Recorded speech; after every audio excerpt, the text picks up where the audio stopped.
Muito bom dia, enfim, hesito entre se é bom dia, se é boa tarde. A primeira palavra é de agradecimento aos senhores bastonários e às comissões organizadoras do Congresso, o amável convite que me dirigiram, que me permite estar aqui convosco hoje para discutir um tema fundamental e que não só a qualidade da magistrada judicial e do Ministério Público foi por longos anos, mas também algum ensino da criminologia e a minha posição de membro da Comissão de Ética da Universidade do Porto, para a qual me dão alguma apetência, o que não quer dizer competência, porque nem sempre as coisas são idênticas. Portanto, a cumprimentar e agradecer os promotores, cumprimentar à mesa a minha querida colega Maria José Morgado, a doutora Paula Luís Faria, com quem tive a honra e o prazer de trabalhar no Conselho de Fiscalização das Bases de Dados da ADN, o doutor Silva Leal, que há muito tempo conheço e partilho o gosto pelo direito penal, e o senhor professor doutor João Ribeiro, exatamente. Pinheiro. Fiz sempre essa confusão, quando penso em si, penso sempre como Ribeiro e não Pinheiro, que tive o gosto de conhecer agora, mas espero que seja um bom parceiro na divulgação das ciências forenses. É o que encontrarei em mim, esse parceiro. Eu vou dizer que, primeiro, que é importantíssimo este tema. Foi muito interessante a sessão que antecede. Poderíamos lhe acrescentar, e foi pena que não estivesse cá, mas só para vermos, enfim, as limitações de falar numa circunstância destas, responsabilidade penal do médico. Por que não das instituições médicas? Ou seja, a responsabilidade coletiva. E se repararmos no artigo 11 do Código Penal, que diz quais são os crimes pelos quais podem ser responsabilizadas as pessoas coletivas, os dos médicos não estão lá. E se estivessem? O artigo diz que os institutos públicos não respondem.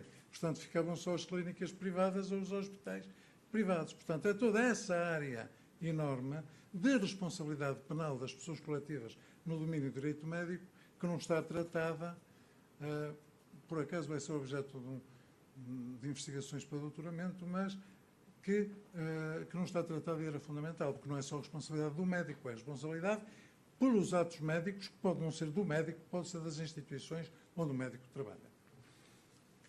Portanto, eu, ao trabalhar, ao escolher o tema, escolhi o tema do Código Penal e a responsabilidade do médico. Porquê? Primeiro, era óbvio, a responsabilidade criminal do médico é tema do Congresso, a responsabilidade penal, criminal é tema do painel, mas fixei-me no Código Penal porque, como é sabido de todos, o direito penal, que se confunde direito penal, lei penal, Código Penal, que é o seu elemento estrutador ao diploma fundamental, tratam de definir quais são as condutas. Primeiro tem uma parte geral, que é a teoria geral da infração, quando é que acontece um crime, e depois tem uma parte especial que vai buscar os bens jurídicos constitucionalmente consagrados que merecem tutela penal, ou seja, que merecem uma pena criminal, e escolhe-os, e em função dos bens jurídicos protegidos, já vamos ver isso mais em detalhe, define condutas típicas com base no princípio da legalidade, ou seja, só pode ser punido como crime um ato definido como tal e a qual é combinada uma pena criminal por lei anterior à sua prática, e a tipicidade. Como é que o legislador resolveu o problema desse princípio da legalidade? Definiu condutas típicas através do princípio da tipicidade, diz quais são as condutas que são crime, as outras não são. Só são crime as condutas que, tal como a lei no desenho que fez no tipo legal de crime, diz que é crime, combinando-lhe uma pena criminal. Daí que tenha escolhido o Código Penal. E dentro do Código Penal, por deficiências de tempo também, só escolhi a parte especial que diz quais são as condutas punidas e abstraí-me da parte geral, a tal teoria geral da infração, mas tem artigos imensos. O doutor Rui Silva Leal ainda agora mesmo falou de vários, e no painel anterior também se referiram, como são, por exemplo, o artigo 31 sobre a exclusão da ilicitude, o artigo 14 sobre o dolo, o artigo 13 sobre a negligência, o artigo 35 sobre o estado de necessidade desculpante, que permite que se intervenha designadamente no corpo de alguém para evitar o perigo grave de vida ou de morte. A colisão de deveres, vimos isso hoje sobre o caso aqui trazido da testemunha de Jeová. O médico deve respeitar o consentimento ou não consentimento. O médico, uma vez iniciada a cirurgia, desencadeou um processo que é da sua responsabilidade. E fez muito bem, em minha opinião, o Sr. Dr. Rodrigues e Rodrigues, quando fez como fez, porque exatamente há uma colisão de deveres.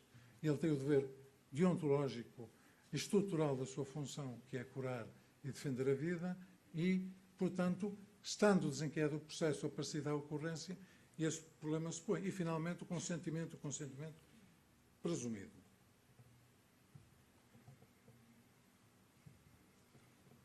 Uma primeira leitura da parte especial do Código diz-nos que há vários crimes que podem ser, várias categorias de crimes que podem ser praticados por médicos. Os crimes próprios da função, os crimes não próprios da função. Os primeiros eu vou dizer já quais são e defini-los melhor. Os crimes não próprios da função são crimes comuns que são qualificados quando cometidos por profissionais de saúde que sejam funcionários.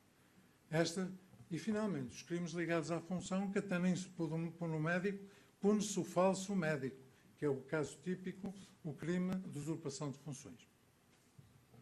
Crimes próprios da função são aqueles, no fundo, em que no tipo legal diz o médico que, se o médico, sendo médico, ou seja, invoca, são os crimes de mão próprio, só podem ser cometidos por médicos, não podem ser cometidos por outras pessoas.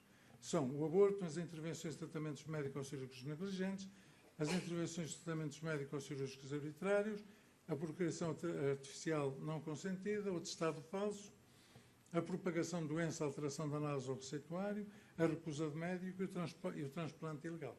Estes são os crimes típicos de um médico.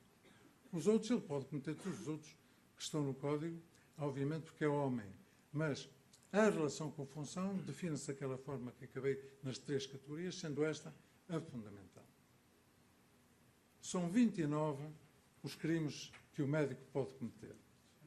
Não são 3, como podemos ter ficado com a intervenção do Sr. Dr. Sedaliel, que se fixou no principal, obviamente nos 2 principais, mas são 29 crimes. Alguns extraordinários, até o furto, o médico pode cometer. O furto e o dano. Ora bem, o Código organiza-se na parte especial, digamos, em capítulos ou títulos, conforme o bem jurídico protegido. Quando o bem jurídico protegido é a vida humana, temos, relacionado com o médico, o homicídio privilegiado, o homicídio a pedido da vítima, que vamos abordar mais detalhadamente, o incitamento ou ajuda ao suicídio, o homicídio por negligência, que também vamos fazer uma referência, a exposição ao abandono e a propaganda do suicídio. Quanto aos que eu não vou falar, incitamento ou ajuda, o incitamento também vou falar, portanto, a propaganda do suicídio. Hoje, a partir de 95, é crime a propaganda ao suicídio. O Camus, com os seus livros, seria hoje eventualmente condenado com base neste tipo legal. Porque há um livro que explica muito bem e diz como é que se comete o suicídio. Há um livro que fala da libertação do doente que vai cometer, que decidiu suicidar-se. Isto é propaganda do suicídio. Eu libertei-me, eu vou morrer, mas vou morrer em paz. Isto pode ser entendido e o moribundo pode ser punido, se tiver tempo, se a vida durar, de cometer este crime. Depois, há outro bem jurídico protegido, que é a vida intrauterina. Então aparece-nos o crime de aborto agravado, e depois a referência que é a interrupção de gravidez não punível. Eu direi qualquer coisa rapidamente a seguir. Nos crimes de integridade física, aparece-nos a mutilação genital feminina, criada em 2013, a ofensa à integridade física por negligência, intervenções de tratamentos médico-cirúrgicos. Eu não falei, e o Dr. Silva Leal falou, na possibilidade de cometer os simples ofensas corporais. Se ele sai da veste ou não agiu na veste de médico, então será responsável pelas ofensas à integridade física simples ou agravadas. Que eu dessas não falarei. Também já tivemos ocasião de ouvir que nas intervenções e tratamentos médico-cirúrgicos arbitrários, o que se pune é a violação da liberdade individual, da liberdade pessoal. Já não é a integridade física, que é um bem jurídico diferente. Também o médico pode cometer um crime contra a liberdade sexual. Não se trata de abuso, obviamente, mas trata-se da procriação artificial não consentida que está prevista no Código, ou seja, feita fora das regras da Lei 12 de 93, aí poderá, que aliás também pode provocar o tal crime de furto.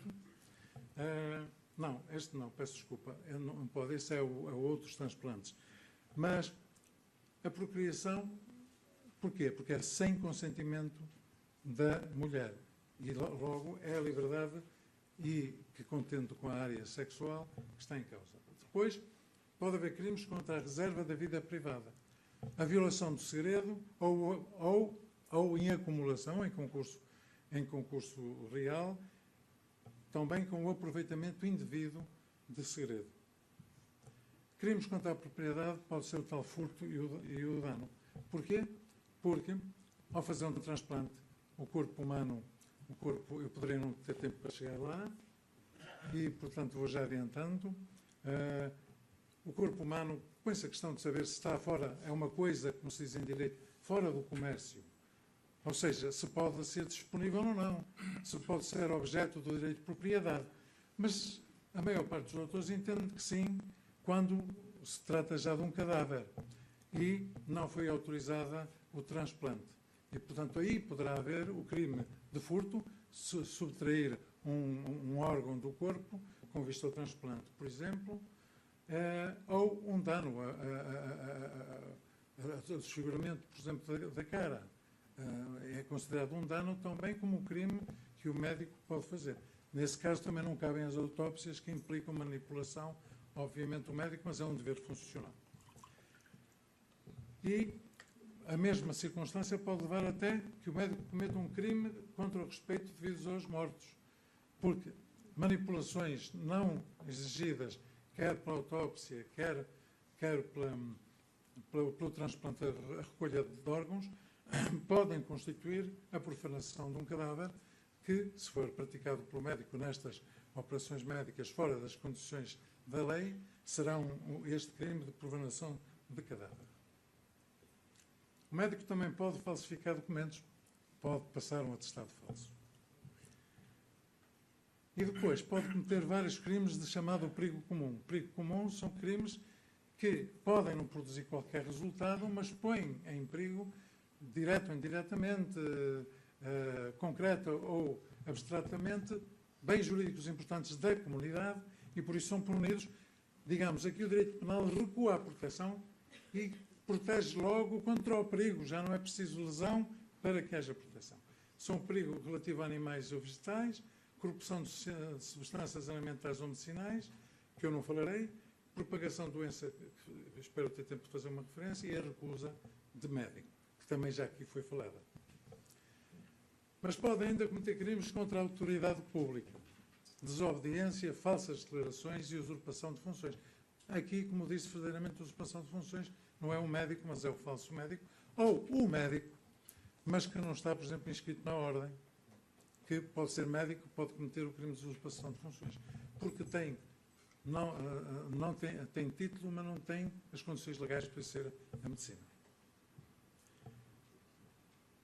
Pode ainda cometer crimes contra a realização da justiça, estou a terminar, o crime de falsidade de testemunho, perícias, interpretação ou tradução, crime de violação de segredo de justiça. E aqui eu retomo as palavras do Dr. Silva Real para dizer que o perito é um elemento fundamental na colaboração com o Tribunal. E o perito deve ter consciência de que, nos termos do Código de Processo Penal, artigo 163, presume-se subtraído à livre apreciação do juízo, o juízo pericial, técnico ou científico. E, portanto, os médicos têm uma responsabilidade acrescida como peritos, toda vez que a informação vai ser altamente valorizada pelo Tribunal. O Tribunal só se pode afastar, mas tem que infirmar com os mesmos fundamentos científicos, da mesma natureza, técnicos ou científicos, o juízo do perito. Às vezes falo, mas é raríssimo. Portanto, o médico tem uma responsabilidade extraordinária como perito. E se usar os elementos de informação que lhe chegaram para a perícia, fora revelando-os publicamente, poderá cometer também o crime de violação de segredo de justiça. Não são só os magistrados, os funcionários que podem cometer este crime, também, e os jornalistas também podem ser os médicos, como estamos a ver. E agora é que sim, dos crimes cometidos no exercício de funções públicas. O médico tem que cooperar em determinadas circunstâncias, tem um dever de cooperação. Aliás, está no próprio Estatuto Deontológico que eu tive o prazer de ler e de cruzar aqui. E o abandono de funções, aquele que com a intenção de pôr termo à prestação de funções públicas a que está obrigado o médico, e não só, mas o médico também, se o fizer, comete um crime de abandono de funções. Já vai ser curto, mas, enfim, um objetivo que era o primeiro objetivo de vos dar a panorâmica geral do que é que o médico não pode fazer à luz, enquanto médico, à luz do Código Penal, está cumprido.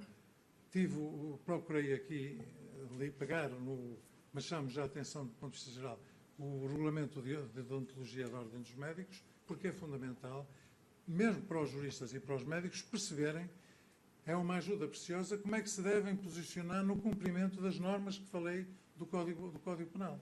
Porque é mais detalhado, aconselha as práticas aos médicos e, portanto, o médico deve seguir aquelas práticas. Se não segue, é um índice, ou pode ser um índice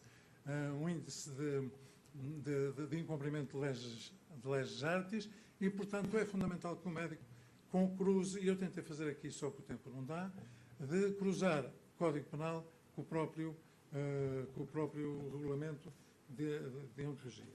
Portanto, o problema da eutanásia é um problema que está na ordem do dia, foi objeto de petição por estes dias, todos nós discutimos com cópia de argumentos, mas atualmente ainda divide-se quem o situa no âmbito do homicídio privilegiado ou no âmbito do homicídio a pedido, embora parece que deve ser no âmbito do homicídio a pedido, que a eutanásia, que os juristas têm visto chamar ativa e que os médicos não querem que se chame, porque só uma eutanásia que é ativa, a passiva não é a eutanásia, é a suspensão de tratamento, seja o que for, mas, portanto, divide-se por estes dois tipos. O homicídio privilegiado, em que o agente provoca a morte de alguém por piedade movido por exclusivo propósito de poupar a vítima ao sofrimento físico a que se debate. Contrapõe-se o homicídio a pedido da vítima, que no fundo é a eutanásia forçada é determinada por esse mesmo pedido. É um homicídio especial em que as atenuações estão vertidas no respectivo tipo legal, ou seja, é um homicídio que depois tem uma pena especialmente diminuída por causa das circunstâncias da motivação do agente. No chamado auxílio médico à morte, o doente já está em curso num processo que, segundo o conhecimento humano e o razoável juízo de prognose médica, conduzirá sem remissão à morte, que é a solução. O legislador não subscreveu a impunidade, mas atenuou largamente o homicídio, atenuando especialmente a própria pena. O incitamento ao auxílio ao suicídio é um crime contra a vida também. Ocorre quando tem lugar a ajuda, assistência material, quanto à forma pela qual se concretiza o suicídio, mas a causa executiva tem que ter sido colocada pelo suicida. Porque senão, se ele entra, se o médico ou quem auxilia entra no processo executivo, ele é coautor do próprio crime. Portanto, tem que ser a vítima a pôr a verdadeira causa para se possa falar em auxílio ao suicídio. Pode ser difícil distinguir o auxílio ao suicídio do homicídio da vítima, mas a diferença essencial é esta. A vítima decide iniciar o percurso, é auxílio.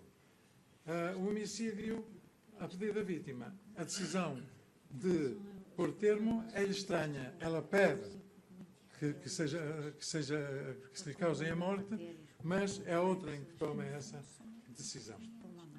O homicídio por negligência é um crime contra a vida, previsto no artigo 137. Alguém que pode ser um médico mata outra pessoa por negligência ou negligência grosseira. Está aqui explicado no diapositivo o que é negligência simples, que é a primeira, ou grosseira. A grosseira não é bem a explicação, peço desculpa. Está aqui uma explicação sobre o que é negligência. Portanto, negligência é quando alguém que devia ter previsto o resultado não o previu, ou quando alguém, tendo previsto que o resultado poderia acontecer, age na convicção de que isso não vai acontecer. Aqui é a distinção entre o dolo eventual e a negligência consciente de que falou o Dr. Silva Leal. É dolo eventual se ele, tendo previsto que pode ocorrer, por exemplo, a morte, agiu indiferente ao resultado. Se ele só agiu porque se convenceu, mal, que não ia ocorrer a morte, então é negligência consciente. Também o médico pode cometer o crime de expulsão e abandono, porque abandona sem defesa, em razão de idade, deficiência física ou doença, alguém que lhe cabe guardar, vigiar e assistir. Já vimos o dever de assistência, já foi falado aqui. Sabemos o que é o abandono e, portanto, no caso do médico, o dever de assistência é a obrigação de prestar cuidados não duradouro, mas eventual. Por exemplo, a obrigação do médico ou um enfermeiro relativamente a um doente a seu cargo. Isso pode levar ao crime de exposição. O aborto já foi falado o suficiente. Sobre isso também houve uma atualização no regulamento deontológico da Ordem no último regulamento.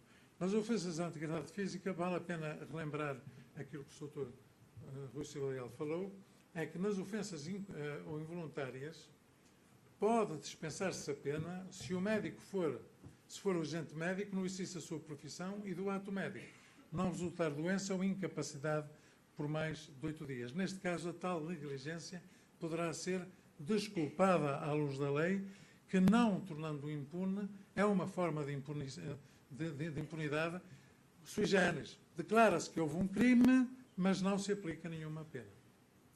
O consentimento do ofendido é admissível à luz dos bons costumes, também do artigo 38, do artigo 39, mas principalmente o 149, que é para o médico um elemento fundamental para a compreensão daqueles conceitos complexos que já foram abordados. As intervenções e tratamentos médico-cirúrgicos, sintetizando agora visualmente aquilo que o Sr. Silva Daniel já disse, pode ser tocado por 3 artigos. O artigo 148, intervenção e tratamentos médicos negligentes. Artigo 151, intervenções e tratamentos médico-cirúrgicos lícitos. 150, número 2, intervenção e tratamentos médicos com violação da legis artis. Artigo 156, intervenções e tratamentos médico-cirúrgicos arbitrários, ou seja, sem consentimento do ofendido. Vimos agora aqui que as intervenções não arbitrários são os tratamentos médico-cirúrgicos sem violação das leis artis. O primeiro, o número 1 do artigo 151, exclui a tipicidade da ação, ou seja, se forem respeitados todos os elementos que o Dr. Silva Leal falou, não é ilícito o comportamento. A segunda faz exatamente a punição da violação das leis artis, desde que tenha sido cometido pelo médico ou pessoa habilitada, fim curativo da ação, violação das leis artis e criação deste modo de um perigo para a vida ou perigo de grave ofensa para o corpo e a saúde. Vem aqui a divergência entre os 8 dias e... Já está o tempo em 3 minutos. Portanto, todas estas, e termino, todos estes crimes, 29, relembro, levaram-me a quando comecei a escrever o texto quando dei conta em 45 páginas. E eu aqui já ultrapassei 3 minutos, cortando mesmo hoje no comboio, então seria impossível. Mas é um tema fascinante, até para tratar do ponto de vista monográfico, que é tentar relacionar o médico e o Código Penal, por forma a que o médico que se dê a isso, e será um exercício interessante do ponto de vista profissional, perceba que crimes pode ter e quais são as problemáticas, como vimos, muito densas, que estes crimes levantam, são muitíssimas, eu limitei-me a simplificar, e ter a noção de como deve agir. Isso é fundamental do meu ponto de vista, até na formação médica, ter essa compreensão no concreto. qual é o crime, como é que se divide, quais são os elementos essenciais e como deve agir o médico para se manter sempre a coberto da responsabilidade criminal. Portanto, resta-me agradar a vossa atenção e pedir a desculpa desta maratona que tive que fazer. Muito obrigado.